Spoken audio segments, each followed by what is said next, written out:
Hello, அஸ்ஸலாமு அலைக்கும்.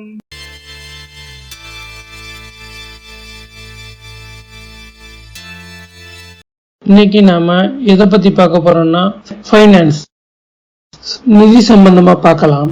ஏன்னா இன்னைக்கு ஏப்ரல் 1 அப்படின்னு உங்க எல்லாருக்கும் ஞாபகம் வர்றது என்னன்னா ஃபுல்ஸ் டே அந்த மாதிரி தான் ஞாபகம் வரும். ஏன்னா ஸ்கூல் காலேஜஸ்ல எல்லாம் அப்படிதான் சொல்லி நம்மளை பழக்கப்படுத்திருக்காங்க.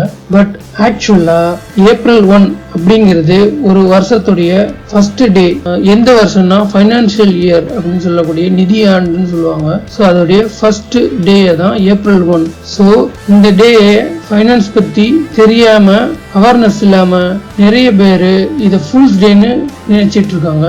பட் ரியலா இது ஃபுல்ஸ் டே அப்படிங்கறத விட இது ஃபைனான்ஸ் டே அப்படிங்கிற வேணா நம்ம சொல்லலாம். ஸோ மக்கள் மத்தியில ஃபைனான்ஸ் ரிலேட்டடா அதிகமான அவேர்னஸ் கிரியேட் பண்ணணும். பட் இப்போதைக்கு அந்த அவேர்னஸ் கொஞ்சம் கம்மியா இருக்கு. பட் ரீசெண்ட் டைம்ஸ்ல அதிகமாகிறத நம்மளால பார்க்க முடியுது. ஆனா இன்னும் ரொம்ப அதிகமா ஆகல. ஸோ நம்ம ஃப்ரெண்ட்ஸ் அண்ட் ஃபேமிலிஸ் மத்தியில இந்த அவேர்னஸை அதிகப்படுத்தணும்.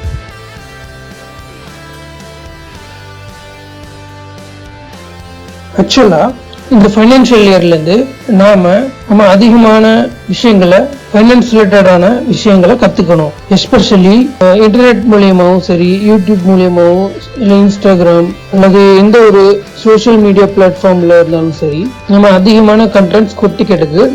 அதுலேருந்து நமக்கு தேவையான அதிகமான ஃபைனான்ஸ் ரிலேட்டடான விஷயங்களை அதிகமாக கற்றுக்கணும். நம்ம கத்துக்கிறது மட்டும் இல்லாம நம்மளுடைய ஃபேமிலி மெம்பர்ஸ் அனைவருக்குமே இதை நம்ம ஷேர் பண்ணணும். ஏன்னா இன்னைக்கு கூட ஸ்டில் நிறைய ஃபேமிலி மெம்பர்ஸ், நிறைய நபர்களுக்கு இன்டர்நெட்டை எப்படி யூஸ் பண்றதுன்னு கூட தெரியல. யூடியூப்பை வெறும் என்டர்டைன்மெண்ட், பொழுதுபோக்குக்கு மட்டுமே பயன்படுத்துறாங்க. அதை நம்ம எஜுகேஷனலா, அதுவும் ஃப்ரீ எஜுகேஷனுக்கு அதிகமாக பயன்படுத்தலாம். எஸ்பெஷலி இந்த ஃபைனான்ஸ் ரிலேட்டடான விஷயங்களை கத்துக்கிறதுக்கு பயன்படுத்தலாம். நம்ம கத்துக்கிட்டு அதை நம்ம ஃபேமிலி மெம்பர்ஸ்க்கு அதிகமாக ஷேர் செய்யலாம். அந்த விஷயங்களை அதிகமாக கொண்டு போய் சேர்க்கலாம். That's all. Thank you for listening.